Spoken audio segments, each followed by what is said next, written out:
नबी करीम सल्लल्लाहु अलैहि वसल्लम का उठना कुरान बन रहा है, उनका बैठना कुरान बन रहा है, उनका सोना कुरान बन रहा है, उनका जागना कुरान बन रहा है, उनका चलना कुरान बन रहा है, उनका खाना कुरान बन रहा है, उनका पीना कुरान बन रहा है। यानी कि अगर वो किसी सफ़र पे जा रहे हैं तो वो कुरान बन रहा है, किसी गज़वे पे जा रहे हैं तो वो कुरान बन रहा है। तो नबी करीम सल्लल्लाहु अलैहि वसल्लम की पूरी ज़िंदगी, पूरी हयात मुबारका जो है वो कुरान के, अगर स्टडी करना हो तो कुरान को स्टडी कर लें, अगर उसको देखना होगा तो नबी करीम सल्लल्लाहु अलैहि वसल्लम की सीरत को, नबी करीम सल्लल्लाहु अलैहि वसल्लम की हयात तैयबा को देख लिया। तो अगर सही तरह से क्लियर नहीं तो प्लीज़ हम पानी के उस टुकड़े को कहते हैं, यानी कि पानी के उस हिस्से को कहते हैं जिसके तीनों अतराफ में खुश्की हो और एक हिस्सा जो है समुद्र से जुड़ा हुआ हो। ये बिल्कुल आप समझ लें कि जजीरा नुमा का उल्ट है। जजीरा नुमा जिसके तीनों अतराफ पानी हो और एक हिस्सा जो है वो खुश्की के साथ जुड़ा हो, वो जजीरा नुमा कहलाएगा। और जो खलीज है जिसके तीनों अतराफ में खुश्की हो और एक हिस्सा पानी के साथ जुड़ा हुआ हो तो उसे हम खलीज कहते हैं। इम्तिहान की सूरत में जो है ना, इसको एक इम्तिहान देकर ज़मीन पर भेजा गया, क्योंकि जो इब्लीस, शैतान इब्लीस जो हमारा अज़ली दुश्मन है, उसने तो अल्लाह ताला से ये वादा ले रखा है कि मैं तेरे इन बंदों को गुमराह करूंगा जिनको तूने मुझ पर फजीलत बख्शी। तो अब चूंकि ये सारा मामला था, तो इस वजह से जो है ना, जब ये कौमें शैतान के उसमें चुंगल में फंसेंगी, जब इंसानियत शैतान के चुंगल में फंसेगी, वो गुमराही की तरफ जाएगी, तो तब जो है ना अल्लाह ताला उन्हें नूर हिदायत जो है ना वो देता रहेगा। ऐसी आंधी और ऐसी हवा चलाई जो कि तकरीबन 7 दिन और 8 रातों तक मुसलसल चलती रही, और वो हवा जो है ना उन्हें ऊंचे, मतलब उनको उठा उठा के ज़मीन पर पटक रही थी। किसी के सर नहीं, किसी के पाँव नहीं, किसी के हाथ नहीं, और वो कौम बिल्कुल सफ़ा हस्ती से मिट गई, तबाह बर्बाद हो गई। नबी करीम सल्लल्लाहु अलैहि वसल्लम का शजरा नसब हमें आज अपने आबा अजदाद का अपना शजरा नसब तो याद नहीं, लेकिन नबी करीम सल्लल्लाहु अलैहि वसल्लम का जो निस्बत है वो हमें अल्हम्दुलिल्लाह जो है ना हम सबको याद होनी भी चाहिए, क्योंकि वो नबी करीम सल्लल्लाहु अलैहि वसल्लम हमारे माँ बाप से भी बढ़कर, हमारी जानों से भी बढ़कर हमें अजीज़ हैं। तो अल्लाह ताला नबी करीम सल्लल्लाहु अलैहि वसल्लम पर, हमारे प्यारे मोहम्मद सल्लल्लाहु अलैहि वसल्लम पर लाखों अरबों खरबों दुरूद व सलाम का नज़ूल। औज़ु बिल्लाहि मिनश शैतानिर रजीम, बिस्मिल्लाहिर रहमानिर रहीम। अल्लाहुम्मा सल्लि अला मुहम्मदिन नबिय्यिल उम्मी व अला आलिहि वसल्लम तस्लीमा। अस्सलामु अलैकुम व रहमतुल्लाहि व बरकातुहू। नाज़रीन, जैसा कि आपको मालूम है कि हमारा ये सीरतुन नबी सल्लल्लाहु अलैहि वसल्लम का ये सिलसिला जो है ये चल रहा है, और इसमें हमने अभी तक यानी कि तौहीद और रिसालत पर बात की है। अभी हमारा जो पहला सेशन चल रहा था, इससे पहले, आज के सेशन से पहले जो हमारा पहला सेशन चल रहा था, उसमें हमने तौहीद और रिसालत पर बात की। और अभी जो है हम जो है ना उससे थोड़ा सा एक कदम आगे बढ़ रहे हैं, और अरब की सरजमीन के बारे में, उसके महल वकूफ़ के बारे में, जज़ीरतुल अरब के बारे में और अरब कौमों के बारे में आज कुछ थोड़ा सा डिस्कस करेंगे। तो कहना यह था कि देखें, मैं पहले भी अर्ज़ कर चुका हूँ कि जब हम सीरत नबी सल्लल्लाहु अलैहि वसल्लम की बात करते हैं तो ज़रूरी है कि पहले तौहीद और रिसालत की बात की जाए, ताकि हमारे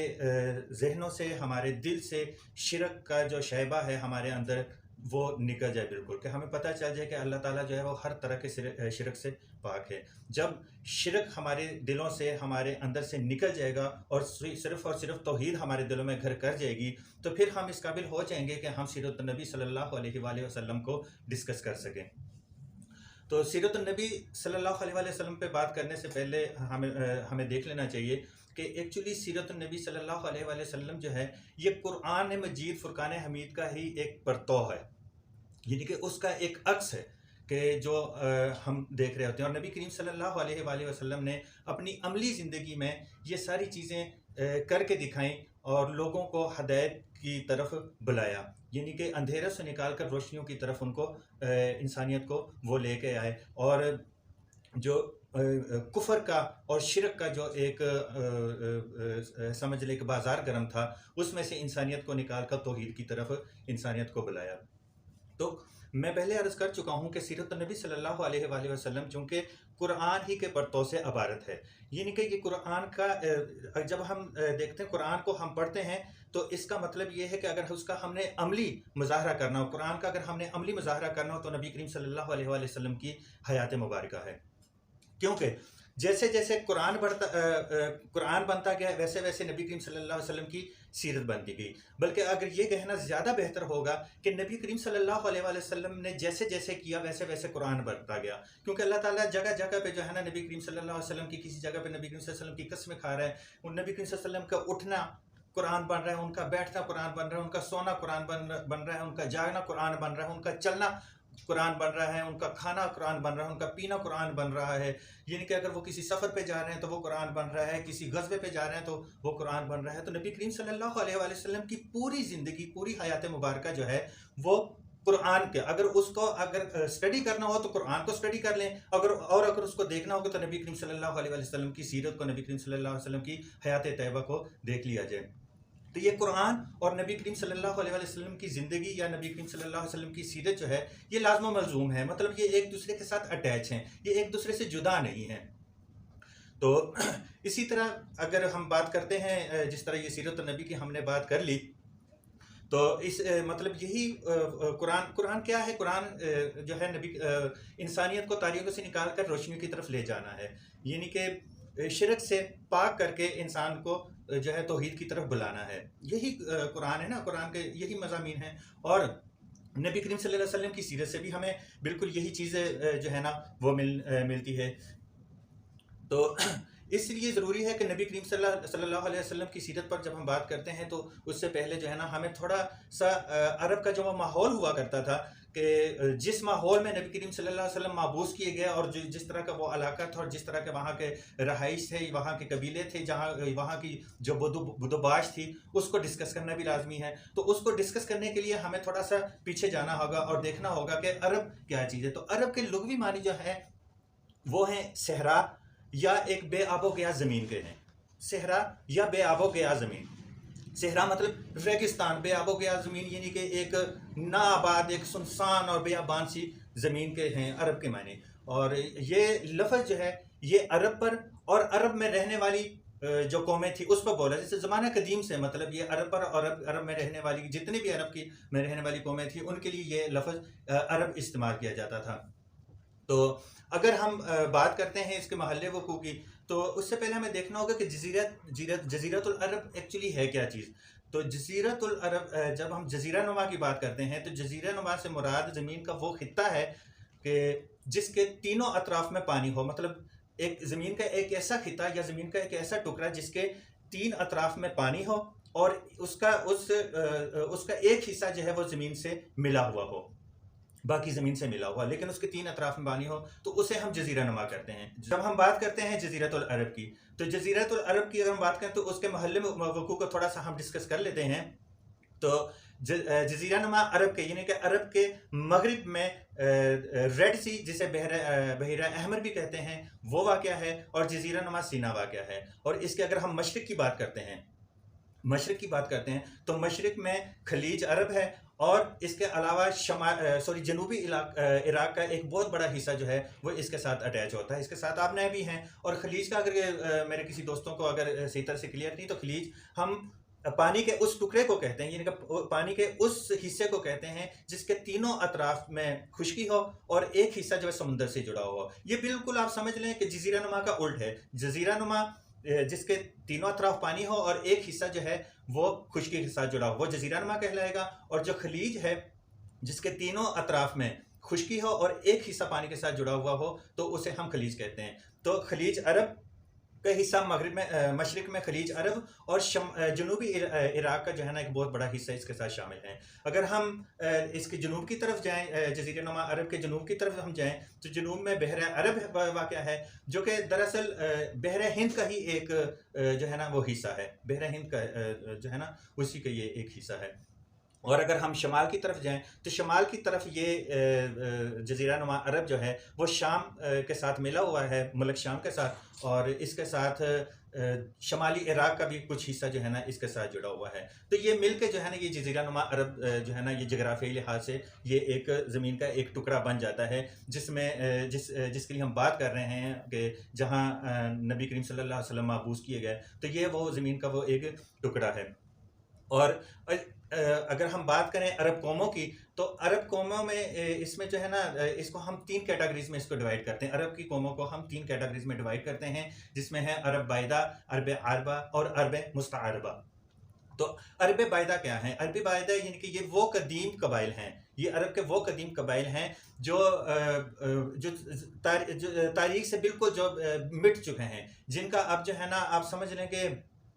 उसका हमें कुछ ज़रूरी इतलात भी, उसके बारे में मालूमात भी इतनी ख़ास नहीं है। लेकिन अगर थोड़ा सा इसको हम डिस्कस करते चलें ताकि मेरे दोस्तों को समझ आ जाए कि अरब बायदा ये असल में कौन सी कौमें थी, तो ये हज़रत नूह अलैहिस्सलाम की कौम नूह, और इसके अलावा कौम आद और कौम समूद और इस तरह के कुछ और कौमें भी थी।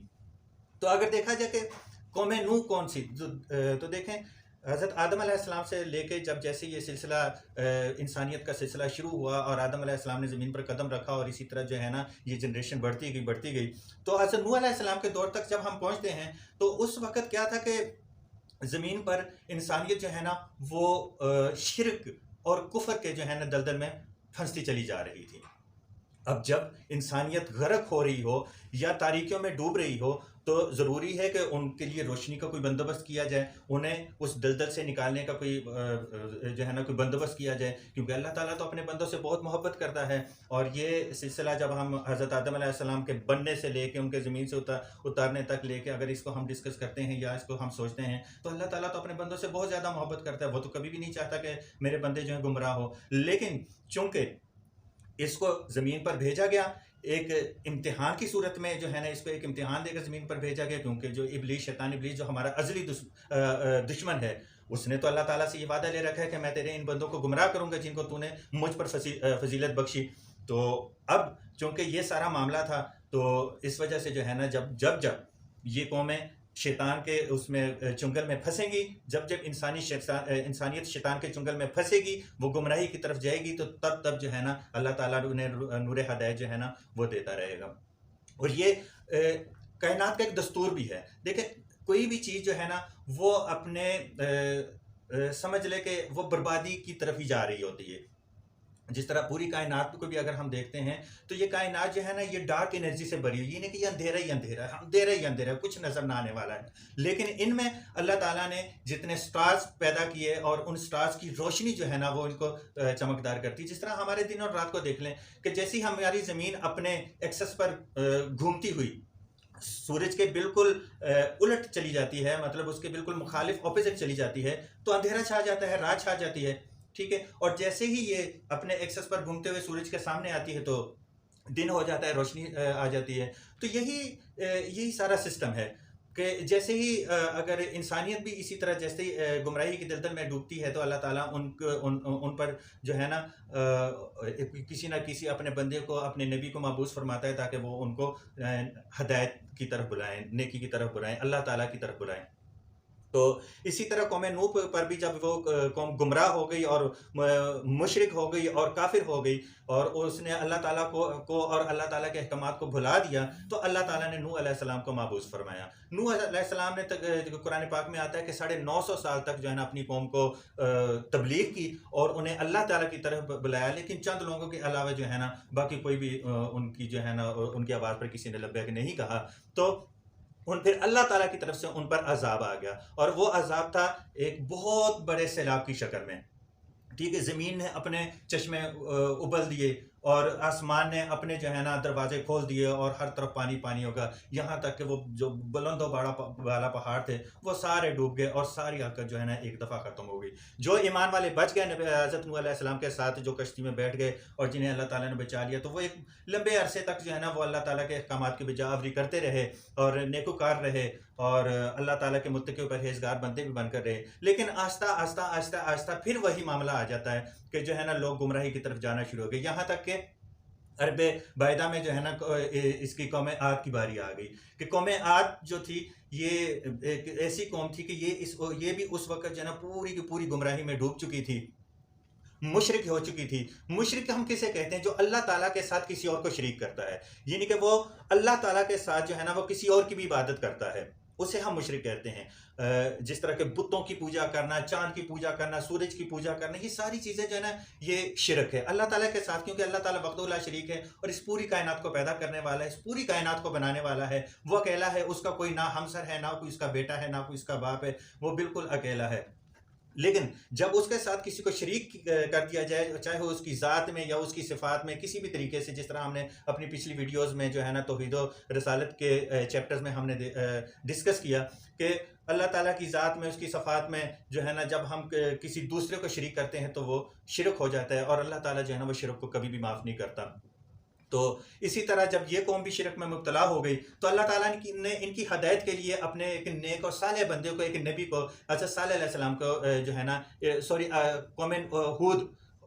हूद अलैहिस्सलाम को जो है ना इनकी हदायत के लिए माबूस फरमाया। हूद अलैहिस्सलाम ने इनको तबलीग की, इनको बार बार कहा कि अल्लाह ताला की इबादत करो और अल्लाह ताला के साथ किसी को शरीक ना करो, तो लेकिन कौम ना मानी। यानी कि उनकी इतनी मेहनत के बावजूद, हालांकि उन्होंने कहा कि जी मैं आपसे इसका जो है ना, आप लोगों से इसका कोई मुआवजा नहीं मांगता हूँ, मैं आपसे इसके कोई अजर नहीं मांग रहा हूँ, ये सारा अजर मेरा अल्लाह की तरफ, अल्लाह पे ही है, लेकिन आप जो है ना नेकी की तरफ आ जाएं और ये शिरक वगैरह जो है ये काम छोड़ दें। लेकिन कौम ना मानी। उन्होंने कहा जी तू जिस अजाब का हमें बार बार कहता है तो तू उस अजाब को हम पे नाज़िल ही क्यों नहीं कर देता। यहाँ तक कि जब पानी सर से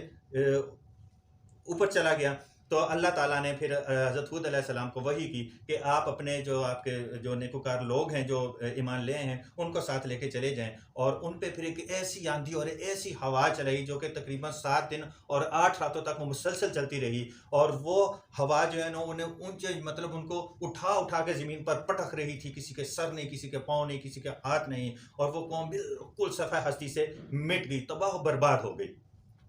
तो कुछ लोग जो बच गए फिर वो इसी तरह ही, मतलब वो कुछ अरसे तक वो अल्लाह ताला के हदायत की रोशनी में अपने आप को मुनव्वर करते रहे। फिर आहिस्ता आहिस्ता शिरक, ये शिरक ऐसी चीज़ है क्योंकि शैतान जो है ना, इब्लीस जो है वो हमारा अज़ली दुश्मन है, और वो हमारे अंदर खून में सराहियत कर जाता है। मतलब वो किसी ज़रूरी नहीं कि वो किसी इंसानी शक्ल में आके हमें गुमराह कर रहा होता है, या वो हमें दिखाई दे रहा होता है, या वो आके हमें पता होता है कि जी ये शैतान है, वो हमें नज़र नहीं आता, वो हमारे अंदर ही हमारे खून में सराहियत कर जाता है, और जो है ना हम उसके वार से जो है ना, उसके चुंगल से हम आज़ाद नहीं हो सकते, और उसके वार से हम बच नहीं सकते जब तक कि हम उसके लिए कोशिश ना करें, और जब तक अल्लाह ताला की इसमें जो है ना हमारे साथ मदद शामिल ना हो, और जब तक हम मदद मांगेंगे नहीं तो मदद कहाँ से आएगी, या जिस चीज़ के लिए हम कोशिश नहीं करेंगे तो वो कोशिश का वो काम पूरा नहीं होगा। जब तक हम देखें ना, हम काम करते हैं तो उसके लिए हमें कोशिश करनी पड़ती है, जाके 8-8 10-10 घंटे काम करना पड़ता है, फिर जाके तो हमें जो है ना उसका मुआवजा मिलता है। इसी तरह कोई भी चीज़ हमने लेनी हो तो उसके लिए हमें बाजार जाना पड़ता है, हम ना जान माल और अपना वक्त लगाना पड़ता है, तब जाके जो है ना वो चीज़ हमें मैसर आती है। और जब बात दीन की आए तो दीन इसी तरह तो नहीं मिल जाता, वो इतना गया गुजरा दीन नहीं है कि जी बगैर कोशिश के आपको मिल जाएगा, उसके लिए भी कोशिश करनी पड़ेगी। तो इसी तरह जब कौम फिर गुमराही में मुब्तला हो गई और कौम फिर मुशरिक बन गई और अल्लाह ताला के साथ बड़े बड़े बुतों को और बड़ी बड़ी चीज़ों को अल्लाह ताला के साथ शरीक कर लिया, तो ये कौम थी समूद। और इस कौम पे अल्लाह ताला ने हज़रत सालेह अलैहिस्सलाम का नबी बनाकर माबूस फरमाया। हज़रत सालेह अलैहिस्सलाम ने इनको बड़ी तबलीग, एक्चुअली ये कौम बहुत बड़ी मतलब बड़े बड़े इनके कद थे और बड़ी ताकतवर और जवाकश कौम थी। और ये तो आप समझ लें कि इनकी उम्रें इतनी थी कि अगर वो गायर मिट्टी के कुछ मकान बनाते थे तो एक ही बंदे की ज़िंदगी में वो जो है ना वो मकान तबाह बर्बाद हो जाया करते थे और वो बंदा भी जिंदा होता था। फिर इन्होंने क्या किया कि उसके बाद इन्होंने पहाड़ों को चीर कर इन्होंने वहां पहाड़ों में अपने मकान बनाए, जिसके अभी भी उसके कुछ आसार मौजूद हैं। मतलब इतनी जवाकश और ताकतवर कौम थी। लेकिन जब मुशरिक हो गई तो अल्लाह ताला से ताकतवर तो कोई भी नहीं है। हज़रत सालेह अलैहिस्सलाम ने इनको बहुत समझाया। उन्होंने कहा जी अगर तुम हम नबी हो तो तुम हमारे लिए कोई जो है ना निशानी दिखाओ ताकि हमें पता चल जाए कि वाकई तुम अल्लाह ताला के पैगम्बर हो, अल्लाह ताला के नबी हो और हमारी हिदायत के लिए भेजे गए हो। तो अल्लाह ताला ने उनको हज़रत सालेह अलैहिस्सलाम का एक जिंदा मौजज़ा दिखा दिया कि पहाड़ से जो है ना एक ऊँटनी को अल्लाह ताला ने पैदा फरमा दिया और वो ऊँटनी आ गई और उन जालिमों ने उसको भी कत्ल कर दिया,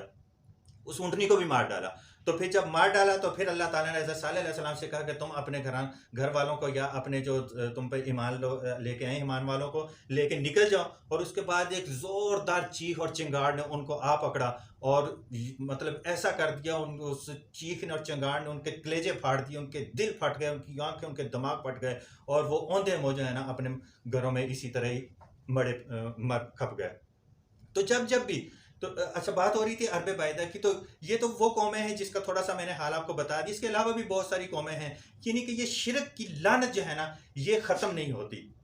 शिरक की लानत ख़त्म नहीं होती। और जैसे जैसे शिरक बढ़ता चला जाता है तो अल्लाह ताला अपने किसी न किसी नबी को महबूस फरमाता रहता है। यहाँ तक कि हज़रत मोहम्मद सल्लल्लाहु अलैहि वसल्लम जो हमारे आका दो जहां नामदार हैं, हज़रत सैयदना मोहम्मद सल्लल्लाहु अलैहि वसल्लम को महबूस फरमाया गया। तो उस वक़्त भी तो पूरी कौम, पूरे अरब या पूरी जो इंसानी आबादी थी वो शिरक के दलदल में जो है ना वो गिरी पड़ी थी। अच्छा, ये तो हो गया अरब बायदा। अरब बायदा के बाद अरब अरबा की बारी आ जाती है। तो वो यानी कि अरब अरबा वो अरब कबाइल हैं जो यारब बिन यशजब बिन कहतान की नस्ल से हैं, और इन्हें कहतानी अरब कहा जाता है। इनकी भी एक बहुत बड़ी डिटेल है, लेकिन मौके उसकी कमी की वजह से, वक्त की कमी की वजह से इसको अभी हम थोड़ा छोड़ देते हैं, स्किप कर देते हैं, इस वजह से कि अभी ये हमारे मौजू से थोड़ा सा वैसे भी हट के है। तो इसके बाद तीसरे नंबर पर आ जाती है अरब मुस्तारबा। अरब मुस्तारबा यानी ये वो अरब कबाइल हैं जो हज़रत इस्माईल अलैहिस्सलाम की औलाद में से हैं। इन्हें अदनानी अरब भी कहा जाता है। तो अगर हम बात करते हैं इसकी अरब मुस्तारबा की, तो नबी करीम सल्लल्लाहु अलैहि वसल्लम ने फरमाया था कि मैं जो है ना पाक पुश्तों से जो है ना मुंतकिल होता हुआ यहाँ तक पहुँचा हूँ। और नबी करीम सल्लल्लाहु अलैहि वसल्लम की एक हदीस भी है कि अल्लाह ताला ने जो है ना इब्राहीम अलैहिस्सलाम की औलाद में से इस्माईल अलैहिस्सलाम को मुंतखब किया, और इस्माईल अलैहिस्सलाम की औलाद में से किनाना का चुनाव किया, और किनाना की औलाद में से कुरैश को मुंतखब किया, और कुरैश में से बनु हाशिम को चुना, और बनु हाशिम से जो है ना मुझे पैदा फरमाया। तो ये यानी कि ये एक सिलसिला है। तो चूँकि ये एक सिलसिला नसब चल रहा है नबी करीम सल्लल्लाहु अलैहि वसल्लम का, तो ज़रूरी है कि इसको थोड़ा सा डिस्कस कर लेते हैं। तो मोहम्मद सल्लल्लाहु अलैहि वसल्लम बिन अब्दुल्ला, यानी कि अब्दुल्ला, हज़रत अब्दुल्ला के बेटे मोहम्मद सल्लल्लाहु अलैहि वसल्लम। जब बिन की बात करते हैं तो मोहम्मद सल्लल्लाहु अलैहि वसल्लम बिन अब्दुल्ला, यानी कि अब्दुल्ला के बेटे। तो इसी तरह हम इस सिलसिला नसब को जो है ना थोड़ा सा आगे लेके चलते हैं। मोहम्मद सल्लल्लाहु अलैहि वसल्लम बिन अब्दुल्ला बिन अब्दुल मुत्तलिब बिन हाशिम बिन अब्द मनाफ बिन कुसै बिन कलाब बिन मर्रा बिन काब बिन लोई बिन गालिब बिन फहद बिन मालिक बिन नज़र बिन कनाना बिन हुज़ैमा बिन मदरिका बिन अलियास बिन मुज़र बिन नज़ार बिन माद और बिन अदनान। तो ये था नबी करीम सल्लल्लाहु अलैहि वसल्लम का शजरा नसब। हमें आज अपने आबा व अजदाद का अपना शजरा नसब तो याद नहीं, लेकिन नबी करीम सल्लल्लाहु अलैहि वसल्लम का जो निस्बत है वो हमें अल्हम्दुलिल्लाह जो है ना हम सबको याद होनी भी चाहिए, क्योंकि वो नबी करीम सल्लल्लाहु अलैहि वसल्लम हमारे माँ बाप से भी बढ़कर, हमारी जानों से भी बढ़कर हमें अजीज़ हैं। तो अल्लाह ताला नबी करीम सल्लल्लाहु अलैहि वसल्लम पर, हमारे प्यारे मोहम्मद सल्लल्लाहु अलैहि वसल्लम पर लाखों अरबों खरबों दरूद व सलाम का नज़ूल फरमाए। व आखिर दावाना अनिल हम्दुलिल्लाहि रब्बिल आलमीन।